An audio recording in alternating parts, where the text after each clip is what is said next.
आज जो टॉपिक हम समझेंगे वो है postulates of kinetic theory of gases. Gases के अणुगतिक सिद्धांत को हम समझेंगे। मोस्ट इम्पॉर्टेंट टॉपिक है, मेन एग्जाम्स में भी पूछा जाता ही जाता है। ठीक है, तो पहला पॉस्टुलेट पढ़ते हैं। Each gas is made up of a minute particle known as molecule. Molecule of one gas are similar but different from the molecule of other gases. Simple सी बात बोली इसने कि जो गैस होती है वो किस तरीके से बनती है, वो माइन्यूट पार्टिकल्स से बनती है और उन माइन्यूट पार्टिकल्स को हम क्या कहते हैं, मॉलिक्यूल्स। यानी कि गैस किससे बनती है, मॉलिक्यूल्स के थ्रू बनती है। और वो मॉलिक्यूल्स क्या होते हैं, अगर सेम गैस के हो तब तो वो मॉलिक्यूल्स सिमिलर होंगे, पर अगर डिफरेंट गैसेस लेते हैं तो उनके मॉलिक्यूल्स क्या होंगे, डिफरेंट होंगे। तो पहला पॉस्टुलेट ये हुआ। दूसरा पॉस्टुलेट है volume of a gas molecule is negligible in comparison to total volume occupied by the whole gas। यानी कि अगर हम देखें कि गैस ने कितना अगर हम ये देखें कि गैस ने टोटल कितना वॉल्यूम ऑक्यूपाई किया है तो वो नेग्लिजिबल होगा as compare to the volume of gases molecule. Third postulate है gas molecule are considered to be the solid spherical particle which are totally elastic in nature. यहाँ पर काइनेटिक थ्योरी ऑफ गैसेस में जो third postulate क्या बोलता है कि हम गैस मॉलिक्यूल को कैसे समझते हैं, हम इसे कैसे कंसिडर करते हैं, एक सॉलिड स्फेरिकल पार्टिकल की तरह कंसिडर करते हैं जिनका नेचर क्या होता है, इलास्टिक इन नेचर होता है। There are no force of attraction और repulsion in between the gas molecule.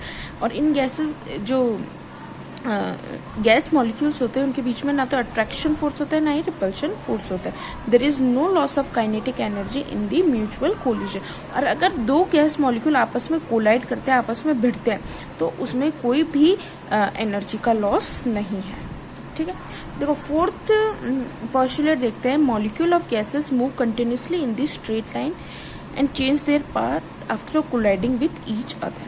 क्या बोल रहा है कि जो मॉलिक्यूल ऑफ गैसेस हैं, गैसेस के जितने भी मॉलिक्यूल्स हैं वो एक ही लाइन में कंटिन्यूसली मूव करते रहते हैं। वो अपना रास्ता कब बदलते हैं, जब वो एक दूसरे से भिड़ते हैं। जब तक वो एक दूसरे से कोलाइड नहीं करेंगे, भिड़ेंगे नहीं, जब तक वो अपनी आंख बंद करके स्ट्रेट लाइन में मूव करते रहेंगे। और with the wall of the container but the velocity of all the molecules are not same. देखो ये जो पॉस्टुलेट है ध्यान से समझते हैं।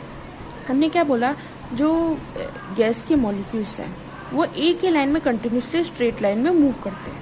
कब तक, जब तक कि वो आपस में कोलाइड नहीं करते। जैसे ही वो कोलाइड करते हैं, या तो वो आपस में कोलाइड करेंगे या वो कंटेनर के साथ कोलाइड करेंगे। वो जैसे कोलाइड करते हैं, आपस में भिड़ते हैं, तो वो अपना रास्ता क्या करते हैं, बदल लेते हैं। पर इसमें हमेशा एक ध्यान रखना, ये बोल रहा है पर तब भी अगर हम ये बोल रहे हैं कि गैस के जो मॉलिक्यूल्स है अगर वो स्ट्रेट लाइन में मूव कर रहे हैं तब भी उनकी वेलोसिटी सेम नहीं होगी। फिफ्थ पॉइंट देखो, pressure of gas is in fact the result of collision of gas molecule on the inner wall of the container.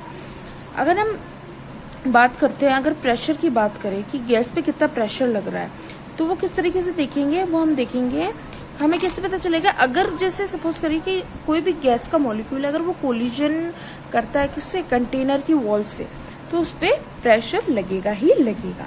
Six देखो, effect of gravity is negligible on the velocity of the molecule.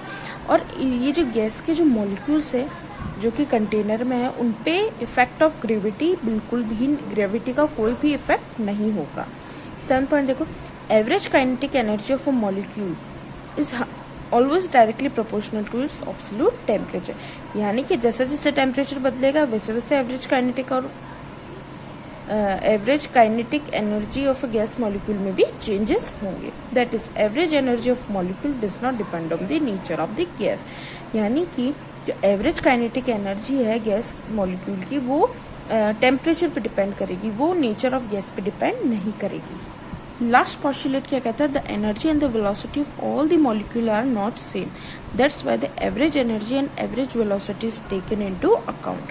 हमेशा ध्यान रखना कि जो gas के molecules है उनकी energy और वेलोसिटी सेम नहीं होगी। ओके, तो ये थे postulates of kinetic theory of gases के।